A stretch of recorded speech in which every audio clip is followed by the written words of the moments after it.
महात्मा गांधी एक नेता के रूप में उभरे थे। वो ऐसे पहली व्यक्ति थे जिनको जो गरीब तबके के लोग थे, जो दलित समाज के लोग थे, वो अपना हीरो समझते थे, अपना नेता समझते थे। और इसकी शुरुआत जो हुई थी वो सबसे पहले हुई थी साउथ अफ्रीका में। उसके बाद एक समय है, वह है 1915।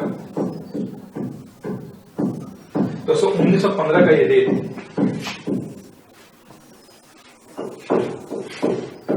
दोस्तों 1915 का ये जो डेट था, इसमें महात्मा गांधी भारत आते हैं, अपने कर्म भूमि वापस आते हैं। महात्मा गांधी जब 1915 में भारत वापस लौटे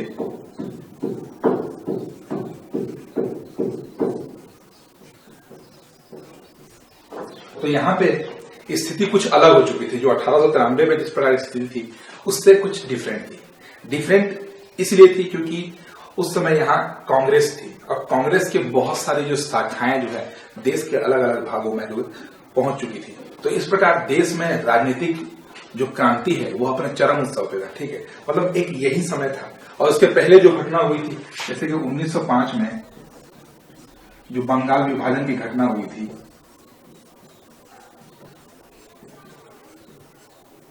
आधिकारिक रूप से देखा जाए तो 16 अक्टूबर 16 पर नहीं दोस्तों, 15 अक्टूबर उसके आसपास का दिन। तो ये 15 अक्टूबर 1905 का जो दिन था, जो बंगाल विभाजन हुआ था, उससे क्या है, देश में अंग्रेजों के प्रति जो असंतोष की भावना जो है वह बहुत ज्यादा बढ़ चुकी थी। लोग जो है अंग्रेजों पर यकीन नहीं किया करते थे।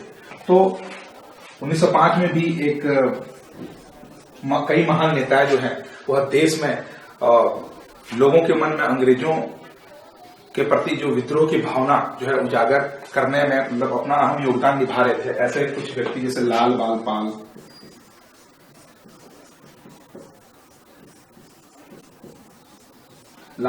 जिसमें लाल का मतलब होता है लाला लाजपत राय, बाल गंगाधर तिलक और बिपिन चंद्र पाल।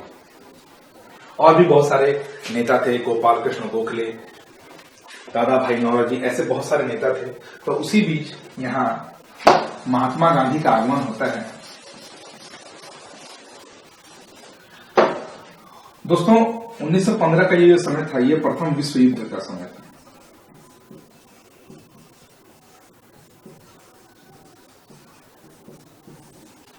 तो ये प्रथम विश्व युद्ध का जो समय था उसमें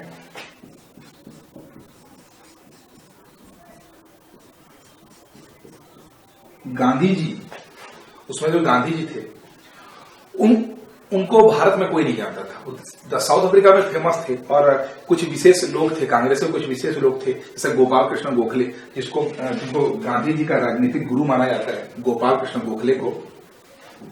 तो वही मतलब गांधी जी को जानते थे। और गोपाल कृष्ण गोखले के माध्यम से भी कुछ व्यक्ति थे, जैसे एनी बेसेंट थी और दादा भाई नौरोजी थे, वो भी गांधी जी से भली भांति परिचित थे। लेकिन उस समय गांधी जी उतने ज्यादा फेमस नहीं थे। गांधी जी की लोकप्रियता साउथ अफ्रीका से भारत तक आई नहीं थी। उस समय लोग गांधी जी को अच्छे से नहीं जानते थे। उस समय गांधी जी ने लोगों को प्रथम विश्व युद्ध के अवसर पर एक आह्वान किया था कि लोग सेना में भर्ती होके सेवा दें, ऐसा उन्होंने कहा था। तो इसीलिए लोगों ने गांधी जी को भर्ती करने वाला सार्जेंट कहा।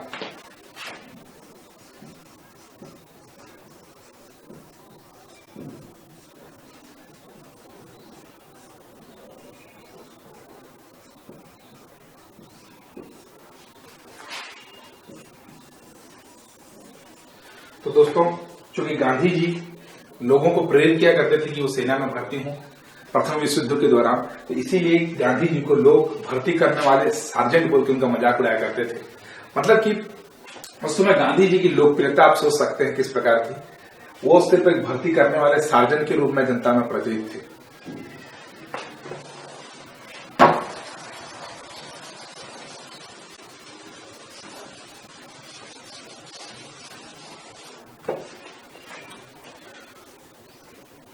दोस्तों उसके बाद यहाँ पे एक बात आती है यहाँ पे कि एक क्वेश्चन पूछा जाता है कि महात्मा गांधी ने सबसे पहले भारत में अपना जो स्पीच था, अपना भाषण जो था, वह कहाँ दिया था। तो इसका आंसर जो है आप वाराणसी लगाएं। तो उसके पीछे की कहानी आपको बताता हूं मैं कि भारत में जब गांधी जी आए थे तो उनको कोई जानता नहीं था। उन्होंने सबसे पहले अपना पहला भाषण जो है वाराणसी यानी बनारस हिंदू विश्वविद्यालय में दिया था। उस समय बनारस हिंदू विश्वविद्यालय 1915 का यह समय था। बनारस हिंदू विश्वविद्यालय का उद्घाटन का समारोह चल रहा है और उसमें बहुत सारे कांग्रेस के महान नेता जैसे कि एनी बेसेंट और आदि उस पे आए हुए हैं। उनको मुख्य अतिथि के रूप में वहां बनारस हिंदू विश्वविद्यालय में उनको आमंत्रित किया गया है।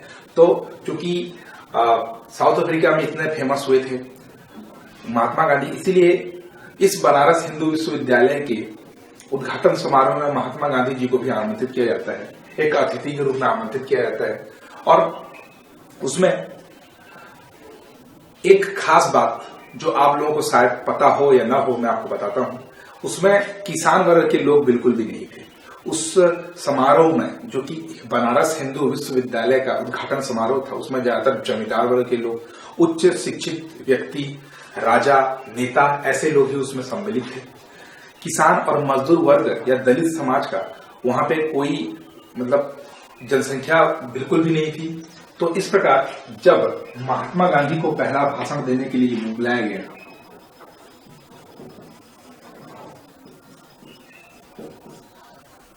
इसको गांधी का प्रथम वाचन भी बुलाया जाता है, यह प्रथम भाषण। तो जब उनको बुलाया गया तो उन्होंने सबसे पहले जो उच्च वर्ग के जो शिक्षित व्यक्ति थे, जो जमींदार थे, उनको प्रताड़ित किया।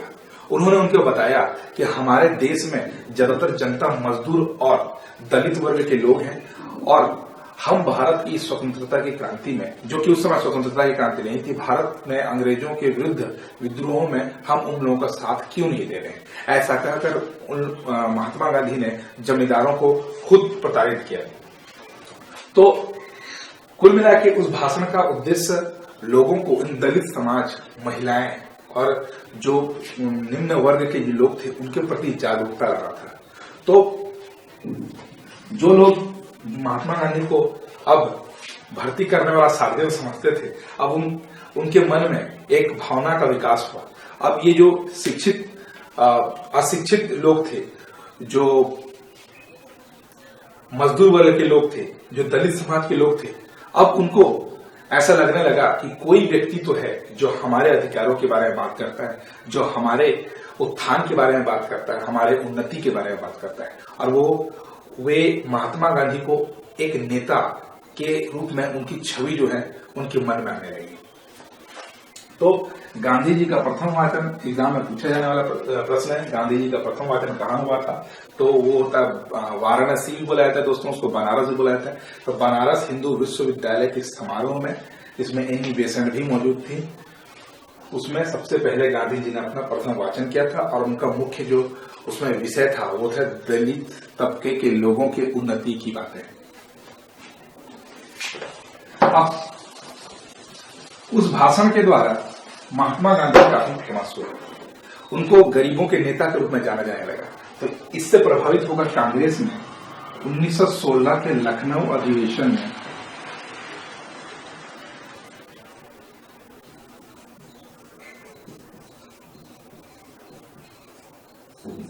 1916 के लखनऊ अधिवेशन में महात्मा गांधी जी को बुलाया। ये वही अधिवेशन है दोस्तों जिसको लखनऊ पैक्ट के नाम से जाना जाता है, जिसमें मुस्लिम लीग और भारतीय राष्ट्रीय कांग्रेस के बीच लखनऊ पैक्ट हुआ था। इसी लखनऊ अधिवेशन में गांधी जी भी मौजूद थे। तो उस समय गांधी जी, जो कि गरीबों के नेता के रूप में उभर के आए थे, उनसे राजकुमार नाम के एक किसान, जो कि चंपारण से आया हुआ था,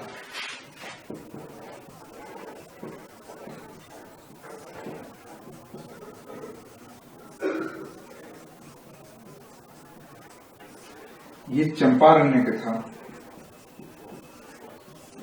उन्होंने महात्मा गांधी को चंपारण्य में हो रहे जो अंग्रेज नील उत्पादक थे, उनके द्वारा किसानों पर जो अत्याचार होते थे उसके बारे में जागरूक किया और उनको उन गरीब तबके के किसान लोगों की सहायता के लिए चंपारण ने आमंत्रित किया। तो इसके लिए सन 1917 में वे चंपारण गए और चंपारण में दोस्तों उन्होंने इस अंग्रेज नील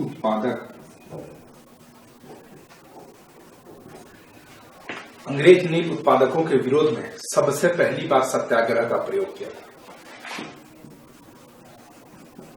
दोस्तों ये क्वेश्चन जो है एग्जाम पूछा जाता है कि भारत में सत्याग्रह का सबसे पहला प्रयोग जो है, अभी जो एसएससी के एग्जाम उसमें भी ये क्वेश्चन पूछा गया था कि सबसे पहले महात्मा गांधी ने सत्याग्रह का प्रयोग भारत में कहाँ किया था, तो उसका आंसर है चंपारण में। तो इस स्टोरी का आप अच्छे से याद रखें, ये बहुत इंपॉर्टेंट है।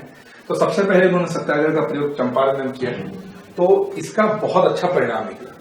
अंग्रेज जो कि उस समय चंपारण में अलग अलग प्रकार के अत्याचार किया करते थे किसानों के ऊपर, वह बंद हुआ। उसमें से एक प्रथा जिसको 3 कठिया प्रथा बोला जाता है,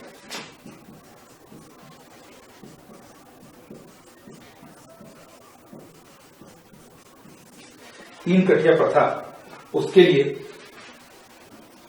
उन्होंने इस 3 कठिया प्रथा को अंग्रेजों ने बंद कर दिया। तो इस प्रकार सबसे पहली बार महात्मा गांधी को चंपारण में इस सत्याग्रह का सफलता प्राप्त हुई। उसके बाद दोस्तों हम लोग चलते हैं 1918 अहमदाबाद। दोस्तों 1916 में अहमदाबाद में ही महात्मा गांधी ने साबरमती आश्रम की स्थापना की थी। ये साबरमती आश्रम की स्थापना का मुख्य उद्देश्य गरीबों के प्रति लोगों में जागरूकता फैलाना था। तो इस साबरमती आश्रम के कारण उनकी प्रसिद्धि में और ज्यादा बढ़ोतरी हुई थी महात्मा गांधी के। तो अहमदाबाद में 1918 का युद्ध में एक मजदूर हड़ताल हुई। दोस्तों उस समय अहमदाबाद में एक कपड़े की एक फैक्ट्री थी, कपड़ा मिल था। उस कपड़े मिल में जो मजदूर काम किया करते थे उनको उनके काम के हिसाब से दाम नहीं दिया जाता। इसका मतलब है उनको अच्छे से पैसे नहीं दिए जाते थे, उनके काम का उनको उचित पैसे उनको प्रदान नहीं किया करते। तो उन्होंने अहमदाबाद में महात्मा गांधी से यह विनती की, यह याचना की कि वे उनकी सहायता करें। तो महात्मा गांधी अहमदाबाद में मजदूर हड़ताल में गए और 1918 में उन्होंने सबसे पहली बार यहाँ पे भूख हड़ताल का प्रयोग किया।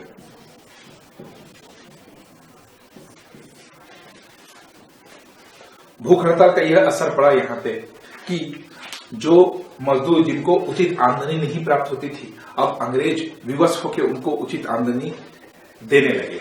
तो इस प्रकार सबसे दूसरी सफलता जो है उनको चंपारण के बाद अहमदाबाद में प्राप्त हुई। उसके बाद दोस्तों गुजरात में ही 1918 में खेड़ा में किसानों की फसलें नष्ट हो गई। तो किसानों की फसलें नष्ट हो जाने के कारण किसानों द्वारा अंग्रेजों को जो कर दिया जाता था, किसानों ने कहा कि हम ये कर नहीं दे पाएंगे। अंग्रेजों ने इसका घोर विरोध किया। अंग्रेजों ने किसानों की बात नहीं मानी। तो फिर से उन्होंने महात्मा गांधी का सहारा लिया। किसान महात्मा गांधी के पास गए, उन्होंने महात्मा गांधी से बोला कि हमारे फसल नष्ट हो गए हैं और अंग्रेज हमारे कर को माफ करने की फिराक में नहीं है। तो महात्मा गांधी ने खेड़ा में उसके बाद फिर से सत्याग्रह का प्रयोग करते हुए अंग्रेजों को कर नहीं आंदोलन, उस आंदोलन का नाम था दोस्तों कर नहीं आंदोलन। ये पूछा जाता है कर नहीं आंदोलन जो है वह कहाँ हुआ था, तो खेड़ा में और महात्मा गांधी के नेतृत्व में हुआ था। और उसमें किसानों को कर न देने के लिए महात्मा गांधी ने सत्याग्रह का प्रयोग करने के लिए किसानों से कहा। तो इसका असर भी हुआ। उस समय उनके कर जो है कम कर दिए गए थे। तो लगातार बैक टू बैक 3 सफलताएं जो है महात्मा गांधी को समय प्राप्त हुई। सबसे पहली सफलता उनको मिली थी चंपारण में, दूसरी सफलता उनको मिली अहमदाबाद में, और जो तीसरी सफलता उनको मिली वो थी खेड़ा में। तो इन तीनों प्रसिद्धि, इन तीनों जगह में प्रसिद्धि प्राप्त की और वो गरीबों के एक नेता के रूप में उभर कर सामने आए। ये ऐसे पहले व्यक्ति थे जिनको गरीब अपना नेता समझते थे। तो दोस्तों, इसके पहले, जैसे कि इसके पहले वीडियो में मैंने आपको बताया था कि उस समय कांग्रेस जो है वह सिर्फ उच्च कुल और जमींदार आदि लोग जो है कांग्रेस में सम्मिलित थे। तो कोई जो है मजदूर और जो दलित तबके के लोग थे उनके अधिकारों की बात नहीं किया करता था। तो गांधी जैसे पहले व्यक्ति थे जिन्होंने गरीब तबके के लोग, दलित समाज के व्यक्ति और जो महिलाएं थी, जो बच्चे थे, उनके उत्थान के लिए सबसे पहला कदम उठाया और इसीलिए वो एक किसान के नेता कहे जाने लगे, वो गरीबों के नेता कहे जाने लगे, दलितों के नेता कहे जाने लगे। तो इस प्रकार दोस्तों, गांधी जी की प्रसिद्धि न सिर्फ कांग्रेस बल्कि अंग्रेजों तक पहुंचने लगी और जो व्यक्ति उनको भर्ती करने वाला सार्जेंट ही समझते थे, अब उनको पता चला कि गांधी जी हमारे देश के, समाज के जो गरीब तबके के व्यक्ति थे उनके लिए कितने वैल्यूएबल हैं। तो दोस्तों, 1918 के बाद अब गांधी जी एक सेलिब्रिटी बन गए थे। लोग उनको देखने के लिए बहुत ही आतुर रहते थे। हर व्यक्ति अपनी समस्याएं गांधी जी से शेयर करना चाहता था। और न सिर्फ गरीब तबके के लोग बल्कि कुछ बड़े समाज के, उच्च वर्ग के और मध्यम वर्ग के जो शिक्षित व्यक्ति थे, जो महात्मा गांधी को बुरा भला बोलते थे, उनको भी अब एहसास हो गया कि महात्मा गांधी देश के लिए कुछ कर रहे हैं। तो इस प्रकार दोस्तों, ये जो समय था दोस्तों, ये प्रथम विश्व युद्ध का था। तो प्रथम विश्व युद्ध में जो मित्र राष्ट्र थे जिसमें ब्रिटेन थी, उस ब्रिटेन का विरोध होता था। तो ब्रिटेन ने भारत में उस समय एक नया नियम लागू किया था। उस नियम को बोलते हैं रोलेट एक्ट।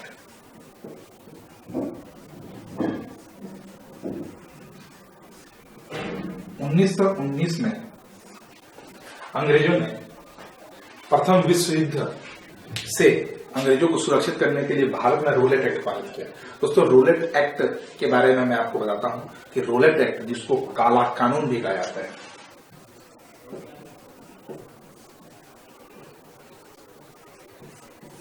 इसका मतलब यह था कि किसी भी व्यक्ति को संदेह के आधार पर गिरफ्तार किया जा सकता है, उस पर मुकदमा चलाया जा सकता है। साथ ही साथ वह व्यक्ति जिसको गिरफ्तार किया गया है संदेह के आधार पर, उसको न कोई वकील प्रोवाइड किया जाएगा, न मुकदमा उसके लिए सुना जाएगा, न उसकी किसी प्रकार की सहायता की जाएगी। उसको सीधा उठा के जेल में डाल दिया जाएगा। उससे यह भी नहीं पूछा जाएगा कि आपका अपराध क्या है। तो दोस्तों, आप खुद सोच सकते हैं, आप अपने ऊपर लेके इस बात को सोचिए कि अगर ऐसा कानून अभी अगर भारत में लागू हो जाए तो कैसी स्थिति रहेगी। वैसी स्थिति उस समय 1919 में अंग्रेजों ने लाई थी। 1919 का रोलेट एक्ट या फिर काला कानून, जो कि जिसको मैं शॉर्टकट में बोल सकता हूं कि न दलील, न अपील और न कोई वकील। उसको शॉर्टकट में ऐसा बोला जाता है। इसका मतलब है न कोई दलील, इसका मतलब है जिसको गिरफ्तार किया गया उससे न कोई हम लोग दलील सुनेंगे, न कोई अपील, न उसके सुरक्षा के लिए, उसके जमानत के लिए कोई अपील की जाएगी और न कोई वकील, मतलब न कोई वकील उसको प्रोवाइड किया जाएगा। तो इस काले कानून का पूरे भारत देश में विरोध होता चला गया। तो क्योंकि उस समय महात्मा गांधी जो है उस समय स्टार थे, वो इन समस्याओं, अकेले ऐसे सक्षम व्यक्ति थे जो इस समस्याओं को लोगों के बीच लेके जा सकते थे। तो उन्होंने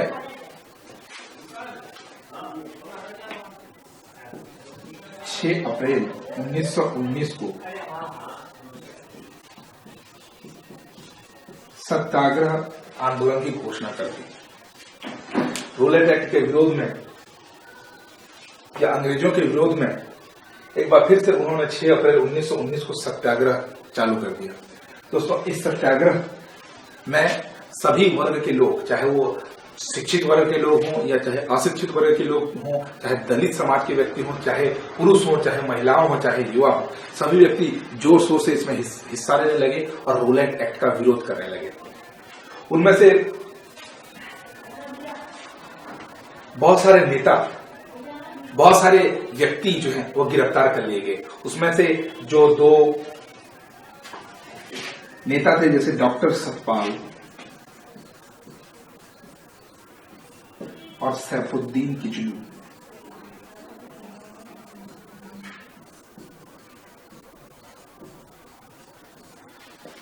डॉक्टर सतपाल और सैफुद्दीन किचलू भी उसी सत्याग्रह के कारण जो है गिरफ्तार कर लिए गए थे।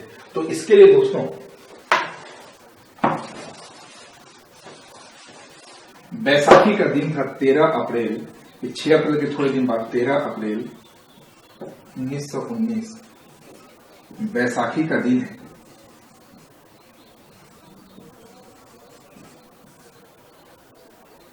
बैसाखी का दिन है दोस्तों, और लोग अमृतसर में जलियांवाला नाम का एक बाग है, उस जलियांवाले बाग में डॉक्टर सतपाल और सैफुद्दीन किचलू की गिरफ्तारी के विरोध में एकजुट थे। वहां पे जनसभाएं हो रही थी, शांतिपूर्ण तरीके से वहां पे जनसभाएं हो रही थी दोस्तों। तो बैसाखी के उस पवित्र दिन में यहाँ 13 अप्रैल 1919 को बैसाखी का पवित्र दिन पर अमृतसर पर जलियांवाला नाम के बाग पे ये डॉक्टर सतपाल और सैफुद्दीन किचलू के गिरफ्तारी के विरोध में शांतिपूर्ण तरीके से प्रदर्शन करते हुए जलियांवाला नाम के एक बाग पे एक शांति सभाएं हो रही थी। तब जनरल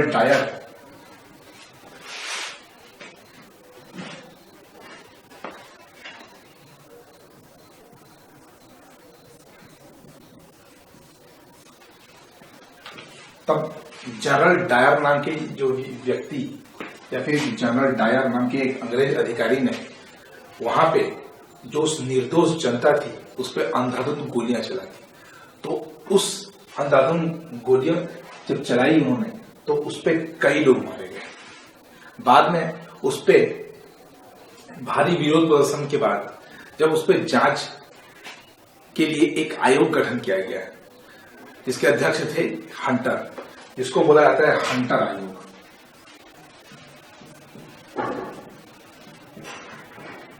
दोस्तों हंटर आयोग जिसको जलियांवाला बाग हत्याकांड जो कि 13 अप्रैल 1919 को हुआ था, उसके जांच के लिए जब उसने अपनी रिपोर्ट दी उसमें उन्होंने बताया कि उसमें 379 लोग मारे गए थे। इन 379 लोगों में बच्चे भी थे, बूढ़े भी थे, जवान भी थे, महिलाएं भी थी। तो आप क्रूरता की हद को समझ सकते हैं कि जनरल डायर ने किस प्रकार इन निर्दोष जनता के ऊपर अंधाधुंध गोलियां चलाई थी। दोस्तों हंटर आयोग के बावजूद कांग्रेस ने भी अपने ही एक अलग से एक आयोग का गठन किया हुआ था इस जलियांवाला बाग हत्याकांड के जांच के लिए, और जिसका अध्यक्ष उन्होंने नियुक्त किया था मदन मोहन मालवीय को।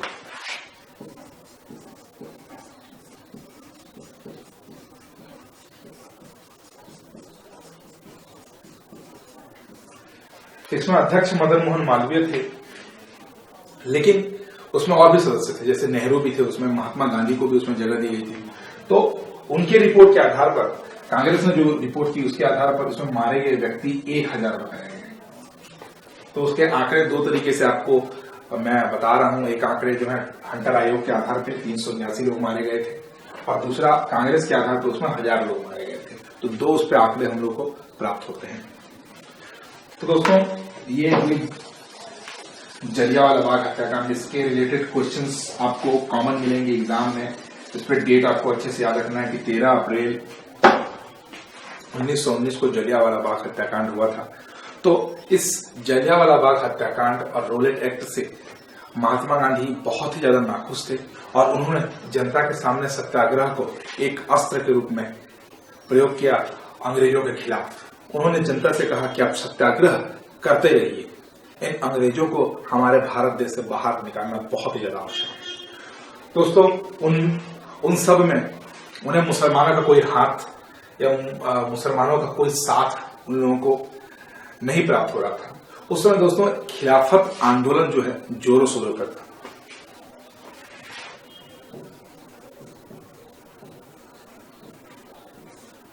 दोस्तों ये जो खिलाफत आंदोलन है वह अली बंधुओं ने भारत में की थी, और इसका मुख्य उद्देश्य था जो तुर्की के जो खलीफा थे उनको वापस अपने पद पे उनकी स्थापना करना। क्योंकि जो ब्रिटिश लोग थे, विशेषकर ब्रिटेन देश ने उनके इस खलीफा को न मानने की बात कही थी। तो इसके लिए उस तुर्की खलीफा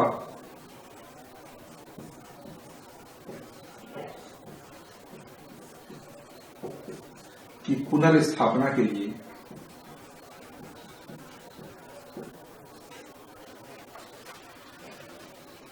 खिलाफत आंदोलन जो है वह मुसलमानों के बीच बहुत ही ज्यादा फेमस हुआ उस समय।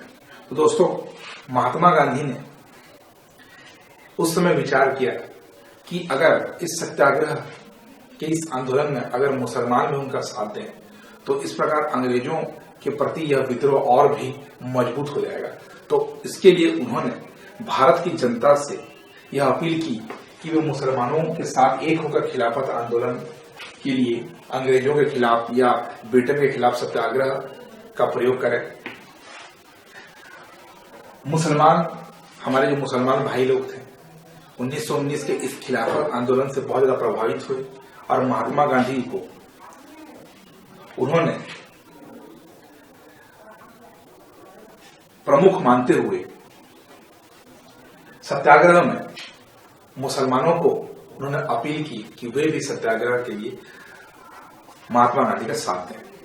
तो इस प्रकार दोस्तों, महात्मा गांधी को न सिर्फ हिंदुओं का बल्कि महात्मा गांधी को मुसलमानों का भी साथ मिल गया। बाद में 1919 में ही महात्मा गांधी के नेतृत्व में एक हिंदू और मुसलमानों के मध्य एक सभा का आयोजन किया गया जिसके अध्यक्ष थे महात्मा गांधी।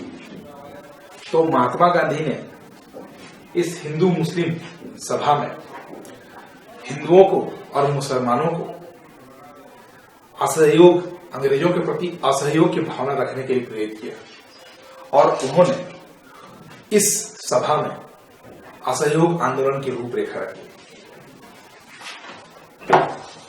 तो दोस्तों, अब हम लोग देखते हैं असहयोग आंदोलन। दोस्तों, जैसे कि आप नाम से ही पता लगा सकते हैं कि असहयोग का मतलब होता है असहयोग करना, मतलब सहयोग न करना। इस असहयोग आंदोलन जिसका आह्वान 1 अगस्त 1920 को महात्मा गांधी ने किया, जिसमें न सिर्फ हिंदू बल्कि मुसलमानों ने भी पार्टिसिपेट किया। इसका मूल उद्देश्य था दोस्तों कि अंग्रेजों का सहयोग न करना। तो इस असहयोग आंदोलन का ये परिणाम निकला कि जो युवा वर्ग के लोग थे उन्होंने स्कूल छोड़ दिए, बच्चों ने स्कूल छोड़ दिए, जो सरकारी नौकरी पे थे उस समय में उन्होंने अपनी नौकरी छोड़ दी, जो वकील थे उन्होंने वकालत छोड़ दी। तो इस प्रकार पूरी तरीके से असहयोग करने लगे। अंग्रेजों की उस समय बहुत प्रकार के जो काम थे वह रुकना शुरू हो गया उस समय। तो असहयोग आंदोलन का यही परिणाम निकला दोस्तों कि अप्रत्यक्ष रूप से अंग्रेज जो है अब परेशान होने लगे। उनको यह ऐसा पहला आंदोलन जो है 1857 की क्रांति के बाद फिर से फेस करने की जरूरत पड़ रही थी, क्योंकि दोस्तों 1857 की क्रांति में शिक्षित युवा वर्ग जो थे, जो शिक्षित मध्यम परिवार के लोग थे, उन्होंने हिस्सा नहीं लिया था। लेकिन असहयोग आंदोलन एक ऐसा पहला आंदोलन था जिसमें न सिर्फ किसान बल्कि मजदूर, दलित समाज के व्यक्ति, हिंदू, मुसलमान, सिख लोग, जो मध्यम शिक्षित वर्ग के लोग थे, वो भी असहयोग आंदोलन में महात्मा गांधी का साथ देने लगे। तो इस प्रकार दोस्तों, ये पहला ऐसा आंदोलन था जिन्होंने अंग्रेजों की नींव ही लगा दी। लेकिन दोस्तों, असहयोग आंदोलन के दौरान जो मुख्य रूप से एग्जाम में पूछा जाता है कि असहयोग आंदोलन का मुख्य उद्देश्य क्या था, तो उस समय सबसे पहला जो उद्देश्य आप उसमें बता सकते हैं कि रोलेट एक्ट के विरोध में असहयोग आंदोलन हुआ था, दूसरा जलियांवाला बाग हत्याकांड के विरोध में और तीसरा खिलाफत आंदोलन। तो इन तीनों का परिणाम था असहयोग आंदोलन। तो दोस्तों, असहयोग आंदोलन में बहुत सारे जो व्यक्ति थे जिनको अलग अलग प्रकार की उपाधियां मिली हुई थी अंग्रेजों द्वारा, उन्होंने इन उपाधियों का भी त्याग कर दिया।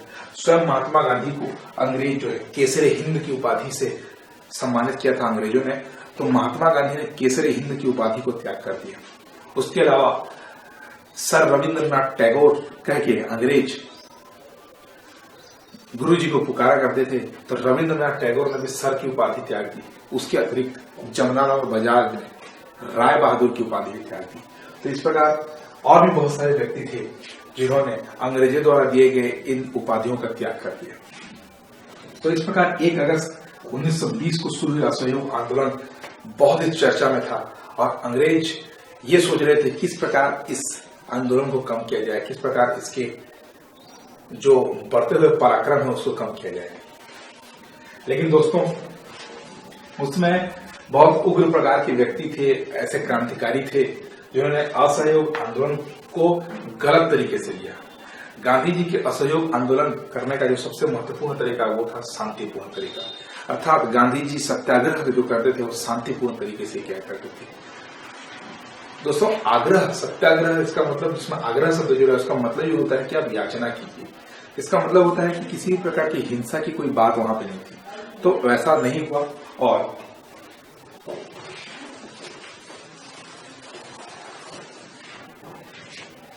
गोरखपुर के पास एक जगह दोस्तों चौराचौ,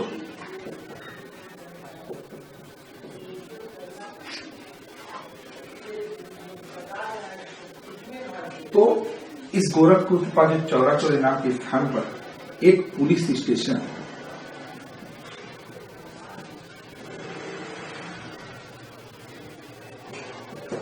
एक पुलिस स्टेशन में क्रांतिकारियों ने आग लगा दी। तो कुल मिला के यह जो असहयोग आंदोलन जो कि एक अहिंसा पर आधारित था, अब वो हिंसात्मक हो गया दोस्तों। तो उसके लिए मजबूरन गांधी जी को असहयोग आंदोलन को वापस लेना पड़ा। असहयोग आंदोलन जो कि मुख्य रूप से शांति पर आधारित था, मतलब गांधी जी का मुख्य उद्देश्य था शांतिपूर्ण तरीके से अंग्रेजों का विरोध करना, परंतु उसका उल्टा कर दिया क्रांतिकारियों में और गोरखपुर के चौराचौरी नाम के स्थान पर एक हिंसात्मक कार्यवाही की गई जिसमें एक पुलिस स्टेशन को आग लगा दी गई, जिसमें कई पुलिस वाले मारे गए। तो गांधी जी ने जो अहिंसा के माध्यम से सत्याग्रह करने की अपील की थी लोगों के मध्य, वह क्रांतिकारियों ने उसको उल्टा समझ लिया, ठीक है। और इस प्रकार असहयोग आंदोलन जो है, ये जो घटना है दोस्तों गोरखपुर की चौराचौरी नाम की जो घटना हुई थी वो हुई थी 5 फरवरी 1922 को। तो इसके लिए 11 फरवरी 1922 को गांधी जी ने असहयोग आंदोलन को वापस ले लिया। तो इस प्रकार असहयोग आंदोलन हम कह सकते हैं कि असफल सिद्ध हुआ। परंतु दोस्तों असहयोग आंदोलन का यह फायदा हुआ कि उसमें 1857 की क्रांति, जिसमें जो शिक्षित मध्यम परिवार के लोगों ने हिस्सा नहीं लिया था, अब असहयोग आंदोलन में वो जोर शोर से हिस्सा लेने लगे। मतलब असहयोग आंदोलन 1857 की क्रांति के बाद एक अकेला ऐसा आंदोलन था जिसमें सभी तबके के लोग थे। उसमें हिंदू मुसलमान थे, उसमें सिख थे, उसमें दलित व्यक्ति भी थे, उसमें महिलाएं, युवा, सभी ने जोरों शोरों से हिस्सा लिया था। परंतु 1922 के इस चौराचौरी घटना के कारण जो है विवश होकर महात्मा गांधी ने असहयोग आंदोलन को वापस ले लिया। इसका असर यह पड़ा दोस्तों कि महात्मा गांधी को मार्च में राजद्रोह के आरोप में गिरफ्तार कर लिया गया।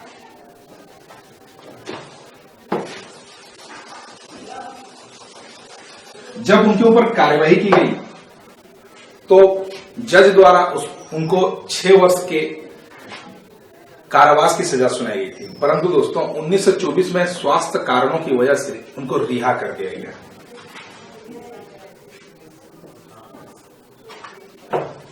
जैसे ही उनको रिहा किया गया था, अब उस समय गांधी जी की ख्याति जो है अपने चरम सीमा पर थी, अतः उन्होंने बेलगाम, कांग्रेस के जो बेलगाम अधिवेशन है उसकी अध्यक्षता की थी। यह एक अकेला ऐसा अधिवेशन था कांग्रेस का जिसमें गांधी जी जो है अध्यक्ष के रूप में थे। ये एग्जाम में पूछा जाने वाला क्वेश्चन है दोस्तों कि बेलगाम का जो अधिवेशन है गांधी जी ने किया हुआ था, वो ऐसे अध्यक्ष थे और पहली बार वो ऐसे अध्यक्ष थे। उसके बाद 1925 में उन्होंने कांग्रेस से त्यागपत्र दे दिया।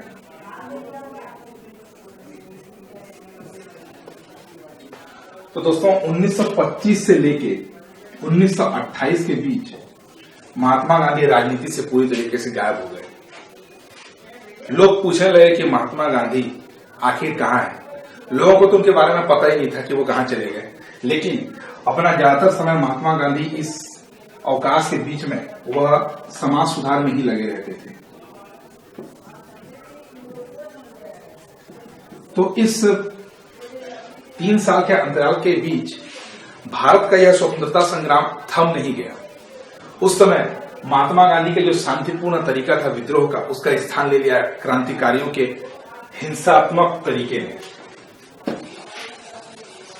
दोस्तों 1924 के बाद ऐसे बहुत सारे संगठन बने, ऐसे बहुत सारे क्रांतिकारी संगठन कहना चाहिए बने, जो कि अंग्रेजों को भारत से बाहर निकालने के लिए हिंसात्मक तरीकों का यूज किया करते थे। उसमें सचिंद्र सान्याल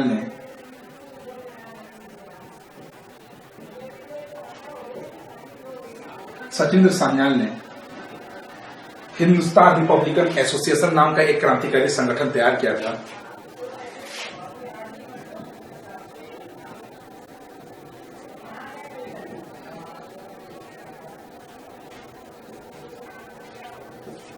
हिंदुस्तान रिपब्लिकन एसोसिएशन, और इसका मुख्य उद्देश्य था अंग्रेजों के विरुद्ध कठोर कार्रवाई करना, हिंसात्मक कार्यवाही करना। दोस्तों इनके पास बहुत सारी बंदूकें रहती थी, आग बारूद के गोले रहते थे इनके पास, जिसके माध्यम से वो अंग्रेजों पर हमला किया करते थे। तो ऐसी एक घटना जो है वो 1924 में घटी हुई थी। 1924 में यह घटना है काकोरी कांड।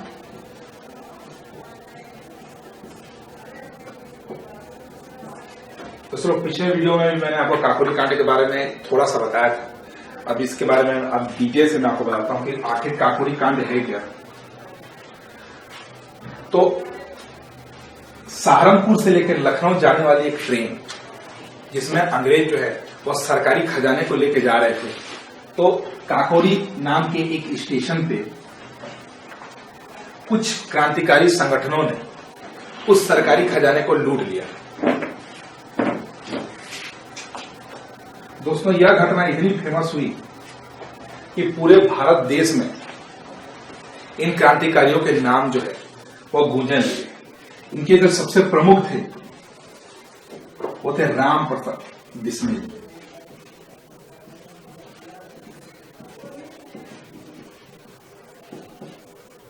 उसके अतिरिक्त दोस्तों ये उनके मुखिया थे, उनके नेतृत्वकर्ता, काकोरी कांड के नेतृत्वकर्ता जो है राम प्रसाद बिस्मिल जी थे। उसके अलावा क्रांतिकारी अशफाक उल्लाह खां,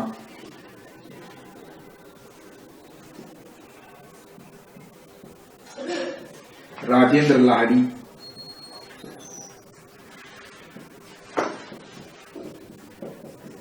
और चंद्रशेखर आजाद।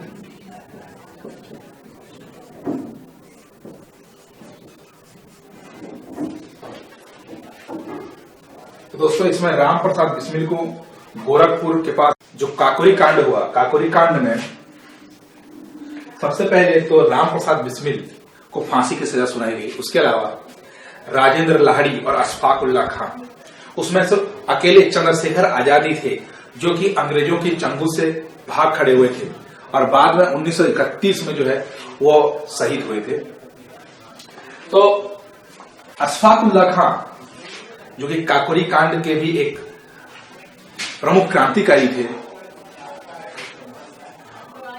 वो पहले ऐसे मुसलमान क्रांतिकारी थे जिन्होंने भारत की स्वतंत्रता के लिए अपना बलिदान दिया था। तो इस प्रकार जैसे कोई क्वेश्चन आता है कि सबसे पहले मुसलमान क्रांतिकारी कौन थे जिन्होंने काकोरी कांड में शहीद हुए थे, तो अशफाक उल्लाह खां भी थे। तो दोस्तों ये हुई काकोरी कांड की बात। अब काकोरी कांड के बाद हम लोग चलते हैं। काकोरी कांड के बाद काकोरी कांड की जब घटना हो रही थी तो उस समय महात्मा गांधी राजनीति से दूर थे। महात्मा गांधी जिन्होंने 1925 से कांग्रेस से अवकाश ले लिया था और 1925 से 1928 के बीच वह समाज सुधार में लगे रहे। परंतु दोस्तों 1928 में 3 फरवरी 1928 को साइमन कमीशन भारत आया। 1919 के दशक में मैं आपको एक बात बताना भूल गया था कि एक सुधार अधिनियम जो है अंग्रेजों द्वारा लाया गया था। उस सुधार का नाम था मॉन्टेग्यू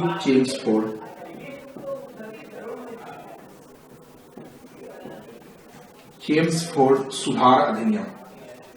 यह मुख्य रूप से उस समय भारत के जो वायसराय थे वह चेम्सफोर्ड थे, लॉर्ड चेम्सफोर्ड। तो यह 1919 के दशक में लाया गया था। तो इस सुधार अधिनियम के जांच के लिए 1928 में साइमन कमीशन भारत आया था। एग्जैक्ट डेट है 3 फरवरी 1928 को साइमन कमीशन भारत आया था। दोस्तों साइमन कमीशन, जिसको व्हाइट मैन कमीशन भी बोला जाता है, उसका लोगों ने विरोध करना शुरू किया। अब विरोध का कारण यह था कि उसमें कोई भी भारतीय नहीं था। ये जो व्हाइट मैन कमीशन था या फिर साइमन कमीशन था, उसमें जितने भी सदस्य थे वो सारे गोरे थे, वो सारे अंग्रेज थे, उसमें भारत का एक भी सदस्य नहीं था। तो कुल मिला के जो सुधार की जांच के लिए जो कमीशन बनाया गया था, उसकी छवि के ऊपर जो है भारतीयों का संदेह तो जायज ही था, क्योंकि उसमें एक भी भारतीय नहीं था। तो इसके लिए जगह जगह पर इस साइमन कमीशन का विरोध होना स्टार्ट हो गया। उसका एक विरोध जो है अक्टूबर 1928 में विरोध, जिसमें पुलिस ने भीड़ पर लाठी चला दी, और इस भीड़ के जो नेतृत्व करता थे वो थे लाला लाजपत राय। लाला लाजपत राय का इस लाठी चार्ज में बुरी तरीके से वो घायल हो गए, उनके सिर पे चोट लगी थी और बाद में अस्पताल में उनकी मृत्यु हो गई। तो इस प्रकार देश के लिए लाला लाजपत राय, लाल बाल पाल के जो लाल यानी कि लाला लाजपत राय थे, वह देश के लिए शहीद हो गए। तो इससे जो क्रांतिकारी थे, जो लाला लाजपत राय को अपना आदर्श मानते थे, उनमें गुस्सा उमड़ पड़ा। ऐसे क्रांतिकारी थे भगत सिंह, राजगुरु, सुखदेव। तो उसके लिए सबसे पहले अप्रैल 1928 में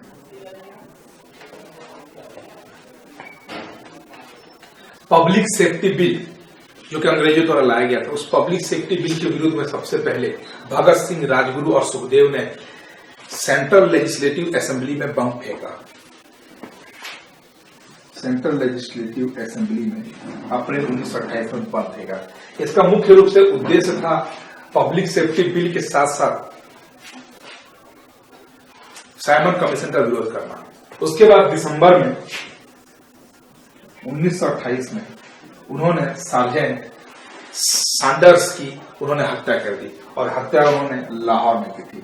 उस समय सैंडर्स जो है लाहौर के एक पुलिस अधिकारी हुआ करते थे।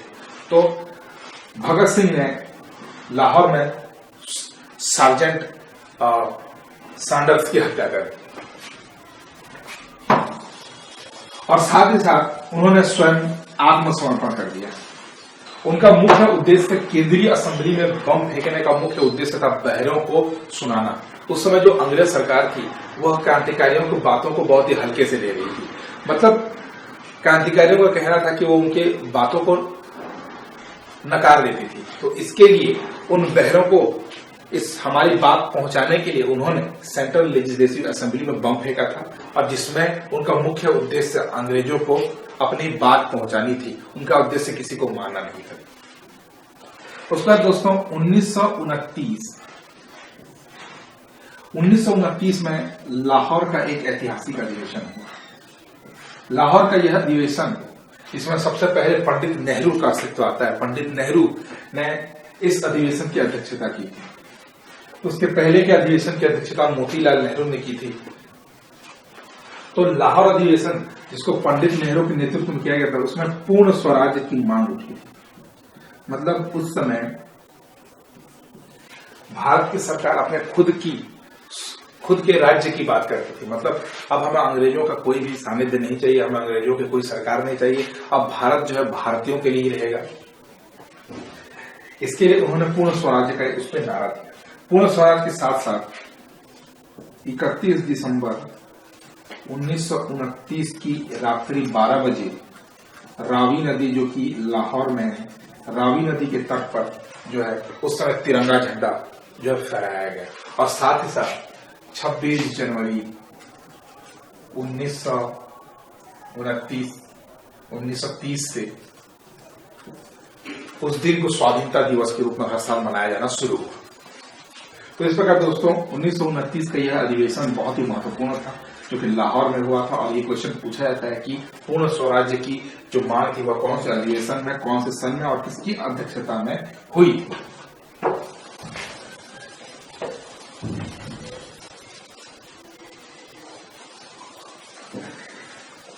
तो इस प्रकार भारत की स्वतंत्रता संग्राम की लड़ाई में पंडित जवाहरलाल नेहरू का आगमन होता है। दोस्तों, उस समय महात्मा गांधी जो कि वापस 1928 में साइमन कमीशन के विरोध में वापस राजनीति में आते हैं, उनके बारे में सीधा 1930 का दांडी यात्रा बहुत फेमस है। तो दोस्तों, 12 मार्च 1930 दांडी यात्रा। दोस्तों, उस समय अंग्रेज जो है उनका हमारे खाने पर भी कंट्रोल हुआ करता था। हम आजकल अगर अपन खाने में नमक नहीं डालें और खाएं तो आप खुद कल्पना कर सकते हैं स्वाद का क्या होगा। स्वाद के लिए नमक का बहुत ही महत्वपूर्ण योगदान होता है। नमक के बिना कोई भी जो खाना जो है फीका नजर आता है। तो उस जमाने में अंग्रेज इस चीज को भली भांति समझते थे और वो जानते थे कि नमक जो है भारतीय समाज के लिए कितना महत्वपूर्ण है। अतः उन्होंने नमक के निर्माण पर पूरी तरीके से प्रतिबंध लगा के रखा था और उसका एकाधिकार सिर्फ अंग्रेजों के पास था।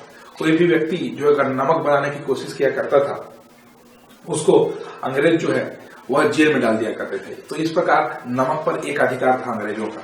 तो गांधी जी जो इस बात को भली भांति समझते थे कि अंग्रेज जो कि भारत के नागरिकों की सबसे बेसिक चीज नमक को अपने पैसों कमाने के लिए जैसे कि अंग्रेज जो यूज किया करते थे इस नमक को, तो महात्मा गांधी इस चीज को भली भांति समझते थे। अतः उन्होंने दांडी यात्रा शुरू की, जिसको नमक कानून बोला जाता है। तो नमक कानून तोड़ने के लिए उन्होंने दांडी यात्रा शुरू की थी अपने आश्रम 12 मार्च को साबरमती से दांडी के बीच। और दोस्तों, ये दूरी जो है अगर कैलकुलेट की जाए तो 322 किलोमीटर के आसपास पड़ती है और इसमें उनके 79 मेंबर जो है उनके साथ लगातार 24 दिन तक यात्रा करते हैं। तो 12 मार्च 1930 से अगर 24 जोड़ दिया जाए तो मतलब 6 अप्रैल 1930 को वो दांडी पहुंचे और वहां गांधी जी ने अपने हाथ से नमक उठाकर नमक बनाकर जो है नमक कानून तोड़ा। और इस प्रकार और भी बहुत सारे उनके जो मेंबर्स थे उन्होंने नमक कानून तोड़ा। पूरे भारत देश में दांडी यात्रा के समर्थन के लिए लोग जो है सड़कों पर उतर आए और उस समय कुल मिलाकर 60,000 गिरफ्तारियां हुई। 60,000 गिरफ्तारियां हुई। दोस्तों, इन गिरफ्तारियों में महात्मा गांधी को भी गिरफ्तार कर लिया गया। 1930 के इस दशक में दांडी यात्रा बहुत ज्यादा फेमस हुई थी। ये क्वेश्चन एग्जाम में पूछा जाता है कि दांडी यात्रा जो है वो कहां से शुरू की गई थी और इसका डिस्टेंस भी पूछा जा सकता है। दोस्तों, दांडी यात्रा का डेट भी आपको याद रखना बहुत ही आवश्यक है, 12 मार्च 1930 को। उसके बाद गांधी जी को जनवरी 1931 में वापस रिहा कर दिया गया था। जनवरी 1931 में वापस उनको रिहा कर दिया गया क्योंकि उनको गिरफ्तार कर लिया गया था दांडी यात्रा के लिए। 1931 के समय में फरवरी 1931 में इलाहाबाद के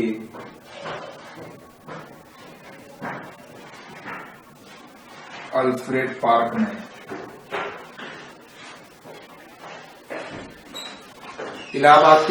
पार्क में उसी समय अंग्रेजों के साथ हुई एक मुठभेड़ पे चंद्रशेखर आजाद ने खुद को गोली मार दी थी। जो डेट था फरवरी 1931 को वो भारत के लिए शहीद हो गए थे। और उसी के एक महीने बाद यानी कि मार्च 1931 को सेंट्रल लेजिस्लेटिव असेंबली में जो बम फेंकने वाले 3 आरोपी भगत सिंह, सुखदेव और राजगुरु को फांसी के तख्ते पर चढ़ा दिया गया था। तो ये डेट जो है एक महीने के अंतराल के बीच में है, आपको याद रखना है। इसमें फरवरी 1931 को जो शहीद हुए थे वो चंद्रशेखर आजाद और उसके बाद मार्च 1931 को सुखदेव, राजगुरु और भगत सिंह। उसी का समय था जब अंग्रेजों को इस बात का एहसास हो गया था कि शायद ही अब वह भारत पर राज कर पाएंगे, क्योंकि इतने ज्यादा क्रांतिकारी और साथ ही साथ राजनीति उथल पुथल को देखते हुए अंग्रेजों को अब नहीं लगता था कि वो भारत पर शासन कर पाएंगे। तो उसके लिए उन्होंने गोलमेज सम्मेलन का आयोजन करना स्टार्ट कर दिया। गोलमेज सम्मेलन दोस्तों लंदन में होता था। इसमें 3 गोलमेज सम्मेलन होते थे। सबसे पहला जो गोलमेज सम्मेलन हुआ वो था नवंबर 1930 पे हुआ था। एक साल के अंतराल में होता था। दूसरा 30 सितंबर 1931 और तीसरा जो है वो नवंबर 1932 में। 3 गोलमेज सम्मेलन। इसमें से दोस्तों आपको सिर्फ दूसरा गोलमेज सम्मेलन याद करने की आवश्यकता है, क्योंकि उसमें लंदन में महात्मा गांधी ने स्वयं पार्टिसिपेट किया था। हालांकि एक ऐसे व्यक्ति डॉक्टर भीमराव अम्बेडकर थे जो कि तीनों गोलमेज सम्मेलन में दलितों के उत्थान के प्रति या दलितों के उत्थान के लिए जो तीनों गोलमेज सम्मेलन में उन्होंने हिस्सा लिया था। तो दोस्तों यहाँ पे आपको मैं दूसरे गोलमेज सम्मेलन के बारे में आपको जानकारी इसलिए देना चाहता हूं क्योंकि यह ऐतिहासिक दृष्टि से बहुत ही महत्वपूर्ण था। सितंबर 1931 में एक दूसरा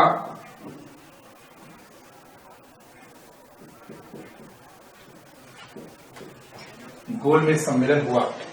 दोस्तों गोलमेज सम्मेलन इसलिए इसको बोला जाता है क्योंकि उसमें क्या है, जो टेबल यूज किया जाता था, ऐसा गोल एक टेबल यूज किया जाता था, उसके चारों ओर जितने भी मेंबर्स आते थे, जितने भी अतिथि आते थे गोलमेज सम्मेलन में भाग लेने के लिए, उनको उस मेज के चारों ओर इस प्रकार बिठाया जाता था। मतलब एक मेज जो कि गोल हुआ करता था, इसलिए इसका नाम गोलमेज सम्मेलन पड़ा। तो इस गोलमेज सम्मेलन में एक ही सम्मेलन में 2 महान व्यक्ति, एक थे हमारे राष्ट्रपिता महात्मा गांधी और दूसरी तरफ थे दलितों के प्रमुख डॉक्टर भीमराव अंबेडकर। तो उनके 2 मत थे। उस समय डॉक्टर भीमराव अंबेडकर चाहते थे कि उस समय दलितों के लिए एक अलग निर्वाचन प्रणाली या अलग निर्वाचन क्षेत्र जो है लागू हो। दोस्तों डॉक्टर भीमराव अंबेडकर जो हमेशा से ही जो स्वयं एक दलित थे और दलितों के उत्थान के लिए उन्होंने बहुत सारे महत्वपूर्ण कार्य किए। हमेशा उनका जो मेन उद्देश्य था वो दलितों का उत्थान था। दलितों में जो कॉमन समस्याएं हुआ करती थी उनको वे अंग्रेजों के सामने रखने की कोशिश किया करते थे। तो उन दोनों के बीच मतभेद था कि दलितों के अलग से एक निर्वाचन क्षेत्र का जो गठन किया जाना था, उसके लिए महात्मा गांधी जी का जो मतभेद था, गांधी जी का मत और एक था अंबेडकर। तो गांधी जी के मत कहते थे कि अगर अलग से उस समय अगर निर्वाचन प्रणाली अगर दलितों के अलग से अगर गठित की जाए तो जो दलित उस समय थे वो हमेशा वैसे ही दलित ही रहेंगे। मतलब कि गांधी जी दलितों को उसी प्रकार से न्याय और सम्मान दिलाना चाहते थे जैसे कि उच्च वर्ग के व्यक्तियों को मिला था उस समय। तो गांधी जी का मुख्य उद्देश्य उसमें अलग से निर्वाचन प्रणाली गठित नहीं करना था, उससे जो दलित समाज है वो हमेशा ही दलित बना रहता। जबकि अंबेडकर का मत उससे कुछ उल्टा था। अंबेडकर चाहते थे कि अब तक दलितों के ऊपर जितने भी अत्याचार हुए हैं उसको उखाड़ फेंकने के लिए सबसे प्रमुख बात है कि उनको अलग से एक निर्वाचन प्रणाली उनके लिए अलग से विकसित की जाए जिससे कि दलितों का उत्थान हो। इस प्रकार दोनों के बीच इस बात पे मतभेद था और इसके लिए जो दूसरा गोलमेज सम्मेलन जो है वह सांप्रदायिक मतभेद के कारण जो असफल सिद्ध हुआ। इस असफलता के बाद गांधी जी ने सविनय अवज्ञा आंदोलन स्टार्ट कर दिया।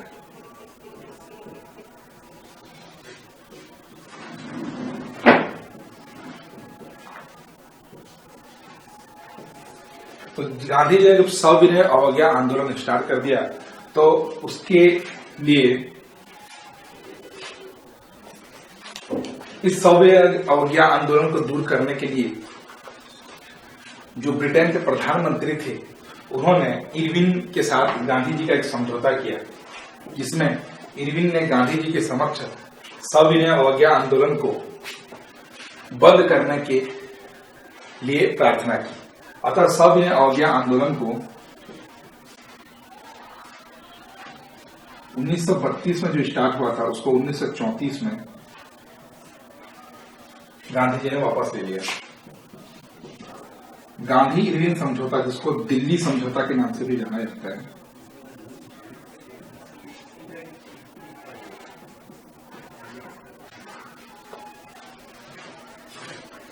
गांधी जी और इरविन के बीच यह समझौता जिसको दिल्ली समझौता बोला जाता है।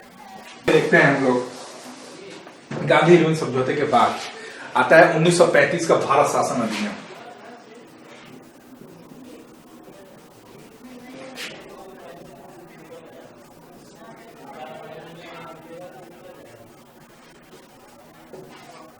उन्नीस सौ 1935 का जो भारत शासन अधिनियम ऐतिहासिक दृष्टि से बहुत महत्वपूर्ण क्योंकि दोस्तों आजकल जो भारत का संविधान बना हुआ है उसके 70% से अधिक भाग जो है इस भारत शासन अधिनियम पे ही आधारित है। हमारे भारत का संविधान का 70% भाग, यह जान के हम लोग को आश्चर्य लगता है, लेकिन 1935 का भारत शासन अधिनियम में जो अंग्रेजों द्वारा जो नियम बनाए गए थे उसी का परिणाम है आजकल जो हमारा भारत का संविधान, उसमें बहुत सारे नियम same to same copy paste कर दिए गए हैं उससे भारत शासन अधिनियम 1935 के तहत। दोस्तों इसमें सबसे मुख्य क्वेश्चन जो पूछता है भारत शासन अधिनियम का परिणाम, उसमें है संघीय व्यवस्था।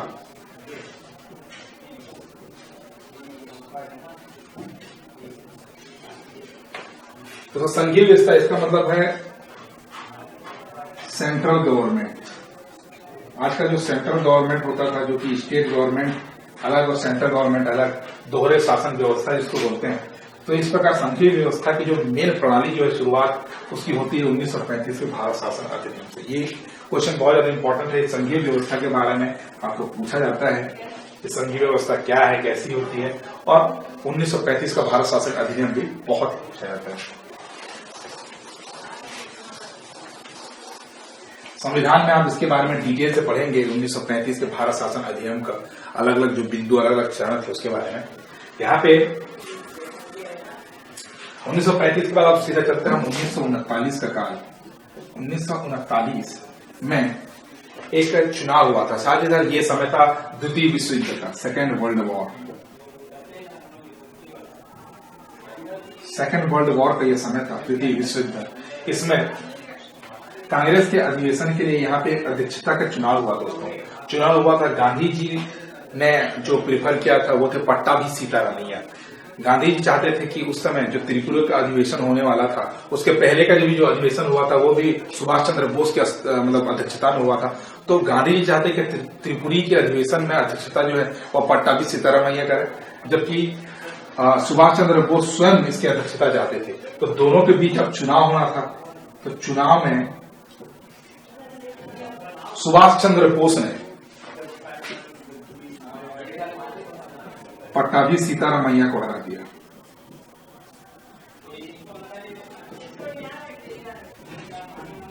ऐसा माना जाता था यहाँ पे कि सुभाष चंद्र बोस और गांधी के बीच यहाँ पे बहुत ज्यादा मतभेद है, लेकिन इस प्रकार नहीं है दोस्तों। मुख्य रूप से उनके दृष्टिकोण का यहाँ पे फर्क था। बोस जो है बहुत तेज तर्रार नेता थे, जो कि बाद में जाके आजाद हिंद फौज के जो प्रमुख कमांडर बने थे। पट्टाभी सीतारामैया जो कि अहिंसात्मक तरीके से देश को आजादी दिलाना चाहते थे। तो इस प्रकार इसमें सुभाष चंद्र बोस की जीत हुई और त्रिपुरी अधिवेशन जो कि 1939 में, ये 1939 का जो त्रिपुरी अधिवेशन हुआ उसकी अध्यक्षता जो है बोस ने की, सुभाष चंद्र बोस ने।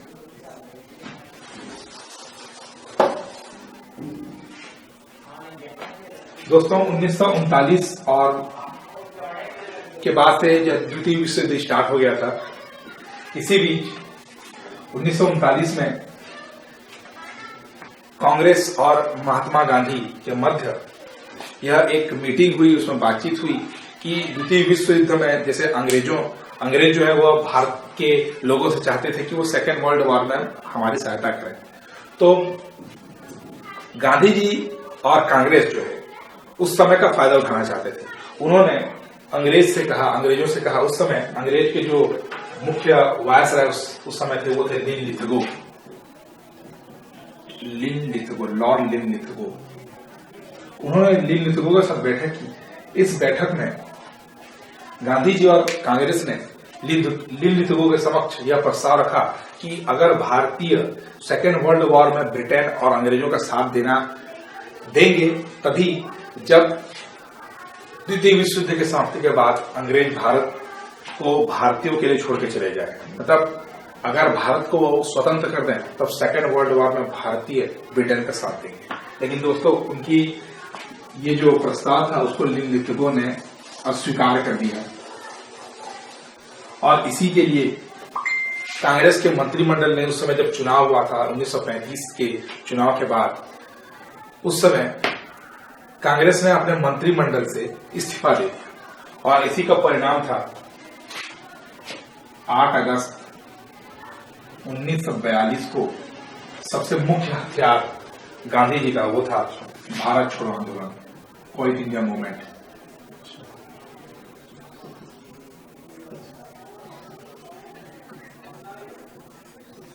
भारत छोड़ो आंदोलन जिसका जो डेट जो है कांग्रेस ने तय किया था 8 अगस्त 1942, असलियत में यह स्टार्ट हुआ 9 अगस्त को पूरे भारत में। 1942 में इसको स्टार्ट किया गया।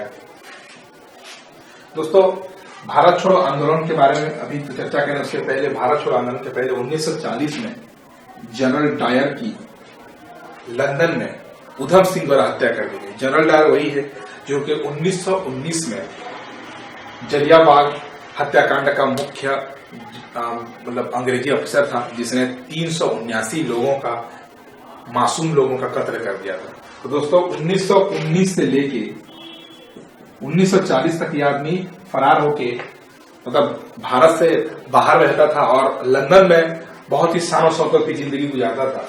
तो उधम सिंह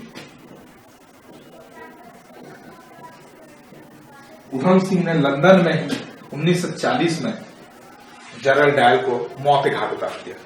अब भारत छोड़ो आंदोलन के बारे में, जो कि भारत छोड़ो आंदोलन जो है वो 8 अगस्त 1942 को जो आधिकारिक रूप से कांग्रेस ने घोषित किया था कि हम लोग 9 अगस्त 1942 को भारत छोड़ो आंदोलन पूरे भारत देश में मनाएंगे।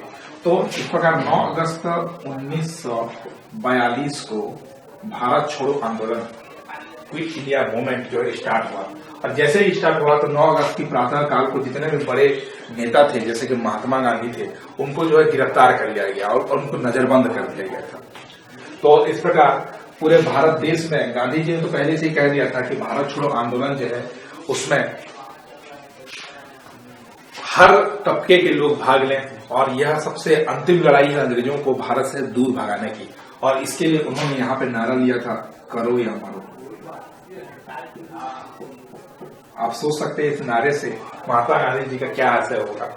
मतलब सबसे अंतिम लड़ाई जिसको बोल सकते हैं वो है क्विट इंडिया मूवमेंट, भारत छोड़ो आंदोलन। भारत छोड़ो आंदोलन में महात्मा गांधी को गिरफ्तार कर लिया गया था और उसके बाद उनको 9 मई 1944 को जो है, जब द्वितीय विश्व युद्ध समाप्त हुआ था, तो द्वितीय विश्व युद्ध जब समाप्ति कगार पे था तब उनको जो है छोड़ा गया। दोस्तों, यहाँ द्वितीय विश्व युद्ध का प्रमुख योगदान है भारत को स्वतंत्र करने में, क्योंकि द्वितीय विश्व युद्ध में जिस प्रकार धुरी राष्ट्र और मित्र राष्ट्रों के मध्य लड़ाई हो रही थी, उसमें अप्रत्यक्ष रूप से हम लोग कह सकते हैं कि अंग्रेज जो है हार से बचना चाहते थे। तो अगर अंग्रेज जो कि दूसरी तरफ जो है वो उनके साथ अलग लड़ाई हो रही थी जापान के साथ, तो उसी समय अगर आंतरिक लड़ाई में अगर वो लोग छेड़ते तो पूरी तरीके से तहस नहस हो जाते जो अंग्रेज थे। इसीलिए वह गांधी जी चाहते थे कि इसका फायदा उठाया जाए और उन्होंने भारत छोड़ो आंदोलन 1942 जो है तभी जाके घोषित कर दिया था। तो इससे बहुत सारे फायदे हुए थे। अंग्रेजों की सत्ता थी उस समय कमजोर पड़ती हुई जा रही थी। यह भारत छोड़ो आंदोलन जो है इतना व्यापक था कि उसमें गरीब से लेकर अमीर, जमींदार से लेकर किसान और उसमें महिलाएं, बच्चे, पुरुष सभी जो है उन्होंने भारत छोड़ो आंदोलन में भाग लिया। भारत छोड़ो आंदोलन में एक प्रमुख भूमिका जो है वह अदा की थी सुभाष चंद्र बोस ने। अक्टूबर 1943 में मोहन सिंह के नेतृत्व में आजाद हिंद फौज यानी कि इंडियन नेशनल आर्मी का गठन किया गया। इसको बोला जाता है इंडियन नेशनल आर्मी यानी कि INA।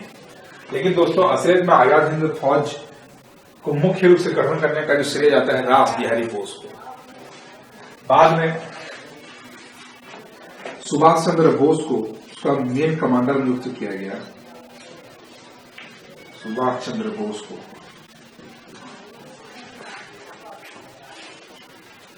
दोस्तों, सुभाष चंद्र बोस जिस समय उनका मुख्य अधिकारी नियुक्त किया गया था यानी कमांडर नियुक्त किया गया था, तो उस प्रकार यहाँ पे 3 रेजिमेंट उन्होंने बनाए थे। 3 रेजिमेंट में पहला जो रेजिमेंट था वो था सुभाष रेजिमेंट, दूसरा जो है गांधी रेजिमेंट और तीसरा था नेहरू रेजिमेंट। इसके अलावा महिलाओं के लिए एक अलग रेजिमेंट था जिसको लक्ष्मीबाई रेजिमेंट भी बुलाया जाता था, लक्ष्मीबाई रेजिमेंट।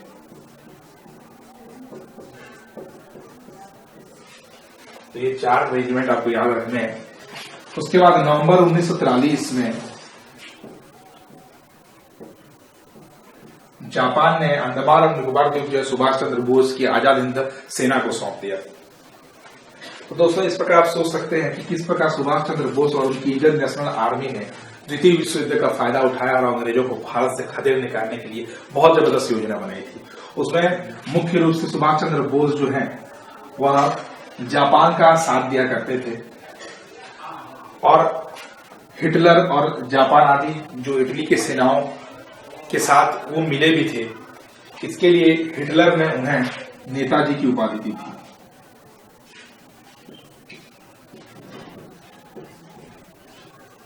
नेताजी, तब से वो नेताजी सुभाष चंद्र बोस कह रहे हैं। ये क्वेश्चन पूछा जाता है दोस्तों कि सुभाष चंद्र बोस के नेताजी की उपाधि किसने दी थी, तो स्वयं हिटलर से मिलने गए थे सुभाष चंद्र बोस।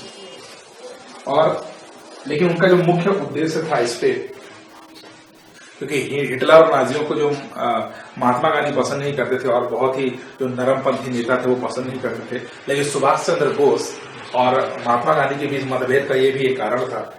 तो दोस्तों इस प्रकार जो मेन उद्देश्य था सुभाष चंद्र बोस का वो था भारत की आजादी। तो इसके लिए उन्होंने जापान का साथ दिया और अंग्रेजों को भारत से बाहर निकालने के लिए उन्होंने इंडियन नेशनल आर्मी का यूज किया।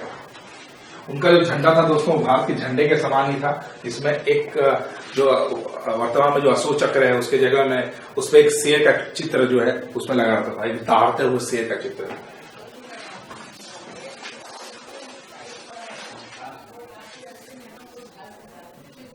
अगस्त 1945 को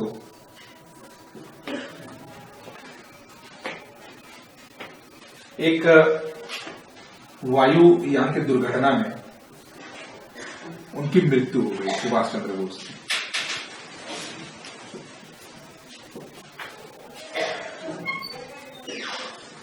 दोस्तों लेकिन आधिकारिक रूप से ऐसा बोला जाता है कि अगस्त 1945 को 18 अगस्त 1945 को सुभाष चंद्र बोस जो है वह शहीद हो गए थे, लेकिन आधिकारिक रूप से इसकी घोषणा कभी नहीं की गई थी। अभी भी हाल ही में एक न्यूज आया हुआ था जिसमें सुभाष चंद्र बोस से रिलेटेड जो सीक्रेट इंफॉर्मेशन है उसको एक्सपोज किया गया था।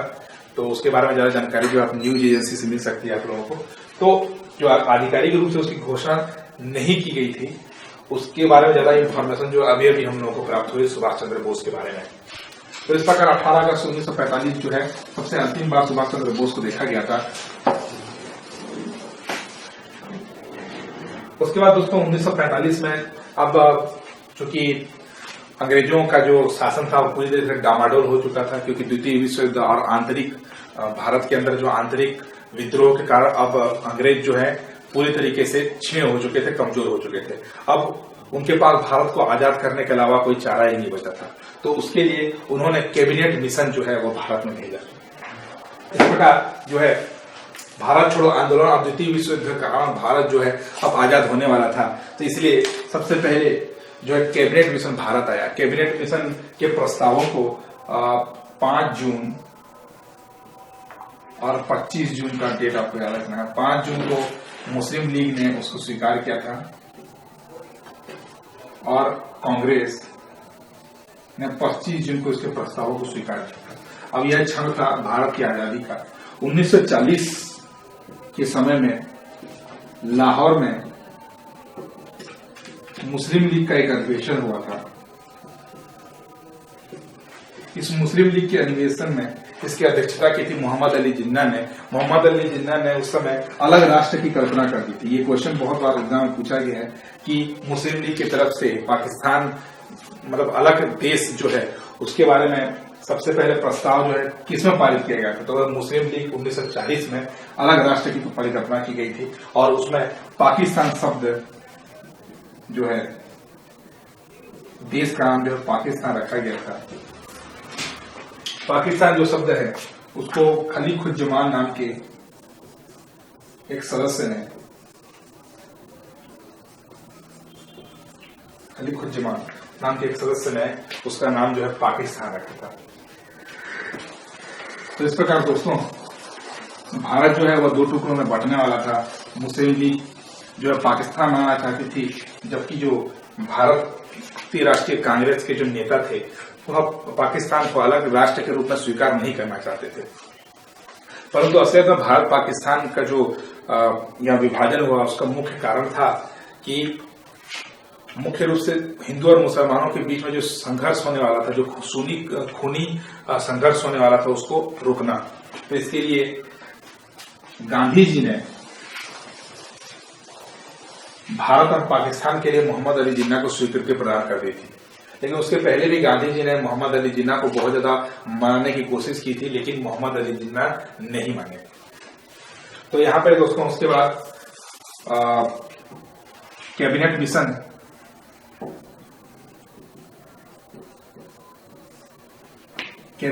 के प्रस्तावों के अनुसार जुलाई में एक चुनाव किया गया। जुलाई 1946 में यहाँ पे चुनाव आयोजित किया गया। चुनाव था कांग्रेस के, जिसमें 214 सीट प्रदान किए गए थे, जबकि उसमें 75 सीट जो है वह प्रदान किए गए थे मुस्लिम लीग को। तो उसमें 214 सीट में से 205 सीटों पर जो है कांग्रेस ने जीत हासिल की और 75 में से 73 सीटों पर मुस्लिम लीग ने जीत हासिल की। तो इस प्रकार जो है उस समय वह समय था जब कांग्रेस के बहुत सारे नेता जो है पाकिस्तान बनने का विरोध करते थे। वह भारत और पाकिस्तान को अलग देश नहीं देखना चाहते थे। परंतु मोहम्मद अली जिन्ना इस बात पे अड़े हुए थे कि उनको मुस्लिम देश अलग से एक पाकिस्तान की मांग कर रहे थे।